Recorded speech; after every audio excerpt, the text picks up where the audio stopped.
Hola estudiantes de YouTube, hoy vamos a trabajar con la discusión epistemológica y metodológica que se da dentro de la psicología y a nosotros como educadores nos puede ayudar para entender cómo juega la psicología de educación dentro de estos diferentes debates que se dieron dentro de la psicología y cómo juegan también los distintos métodos que pueden llegar a tener algún tipo de relación con lo educativo.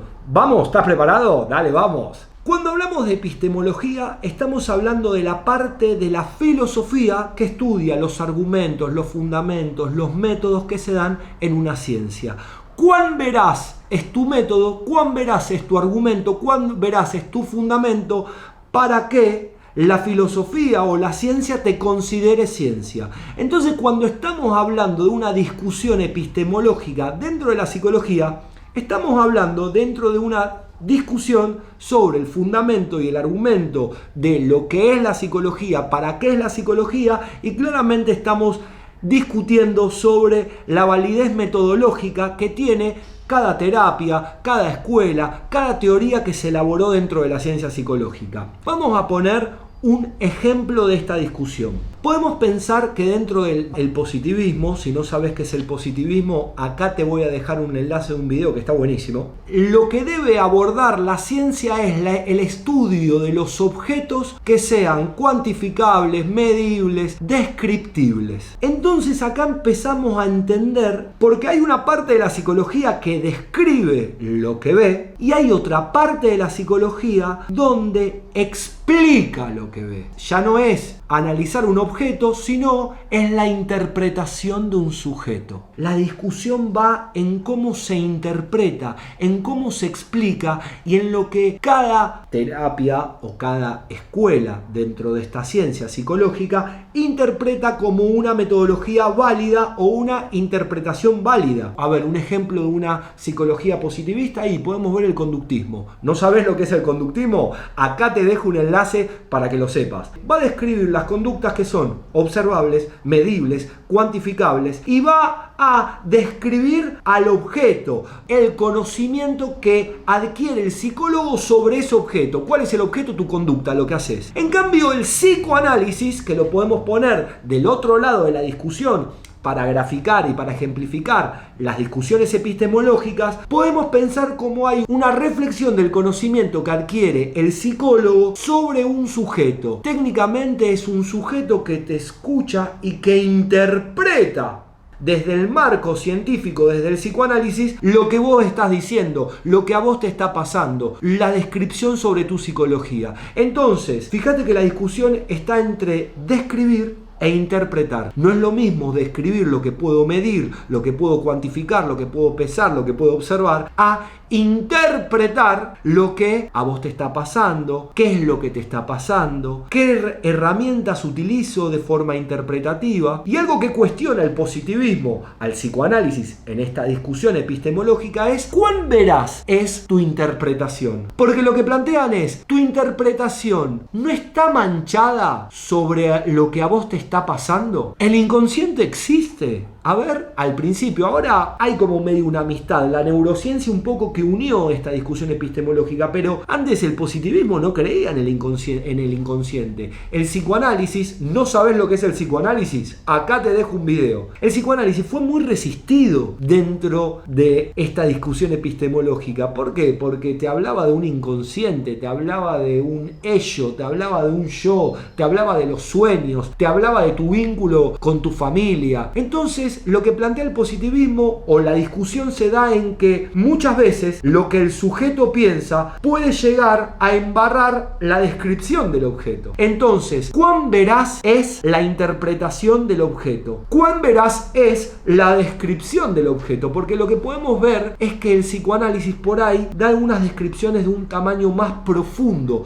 No solamente es lo que hago, sino el por qué lo hago, para qué lo hago, cómo es que lo vengo haciendo. Hay otro otro nivel del desarrollo psicológico. Entonces, la discusión epistemológica se da entre lo que se puede describir o el sujeto que puede interpretar. Eso para marcar estas discusiones. Y después te hablé de una discusión metodológica, del método por el cual uno puede llegar a generar una interpretación o una acción o una descripción psicológica. Te voy a poner algunos ejemplos. El método del psicoanálisis. ¿Cuál es el método del psicoanálisis? La libre asociación. Se espera que en este momento el que es analizado y que empieza a hablarle al terapeuta, lo que manifiesta, la idea es levantar los canales represivos y poder hablar y asociar libremente, la libre asociación. Por medio del lenguaje y de levantar esta barrera represiva sin pensar en lo que estoy diciendo o relajando ese pensamiento,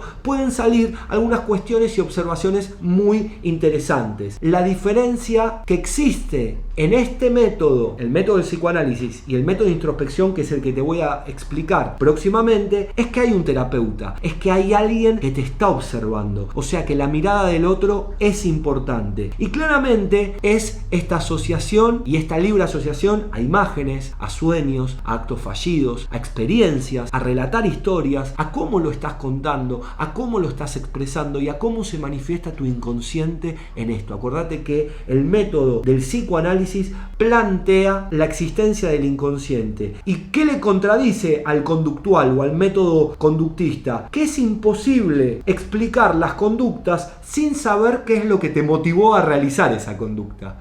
O sea, que el psicoanálisis va a estar viendo la idea que habita en la acción, ¿sí? No la acción. Te había hablado del método de la introspección. Como dice la palabra, el método de la introspección habla de una autoobservación, de una autorreflexión. Y consiste en que vos puedas realizar algún tipo de estrategia terapeuta o algún tipo de dinámica que te permita autoobservarte, que te permita autoanalizarte. Claramente va a estar todo empapado sobre tu subjetividad. Por ejemplo, cuando se realizan experiencias, por ejemplo, tomar cucumelo, tomar peyote, tomar ayahuasca, ¿no? Donde hay un terapeuta, donde hay un guía, donde hay un chamán. En esas cuestiones se las plantea dentro del método introspectivo, porque claramente hay una autoobservación y un autoanálisis que tu subjetividad está alterada por eso que vos consumiste y por esta dinámica en la cual vos estás metido o metida. Y esto ronda y linda con otros dos métodos que quiero hablar. Con el método de la observación, que básicamente consta en observar y describir todo lo que el sujeto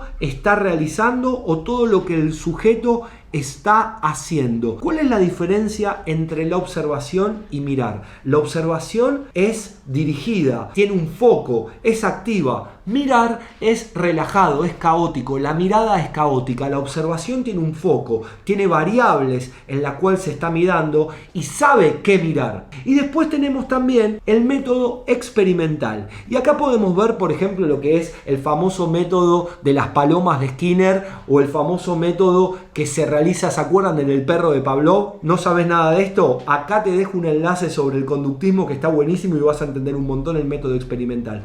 Básicamente es cómo los laboratorios, cómo el positivismo incide en los avances de la psicología. Ustedes sabrán que hay muchas pastillas que tienen algún tipo de grado que afectan la psiquis, llámese clonazepam, que claramente están probadas en un experimento, en un laboratorio. Se experimentó varias veces para llegar a ese resultado. Se utilizó el método experimental para experimentar alguna intervención en la psiquis. ¿La psiquis qué es? Bueno, la psiquis es la mente, la inteligencia, el alma, es el cuerpo, son las conductas, es el desarrollo sexual, es el desarrollo evolutivo, son las emociones, son las inteligencias emocionales, son las múltiples inteligencias que nos plantea Gardner. Fíjense que la discusión en psicología, ustedes saben que en mi canal las pueden ver muchas de estas terapias y muchas de estas escuelas científicas que claramente discuten en este método. Y ahora, profe, ¿cómo podemos relacionar todo esto que nos estás contando con la escuela? Bueno,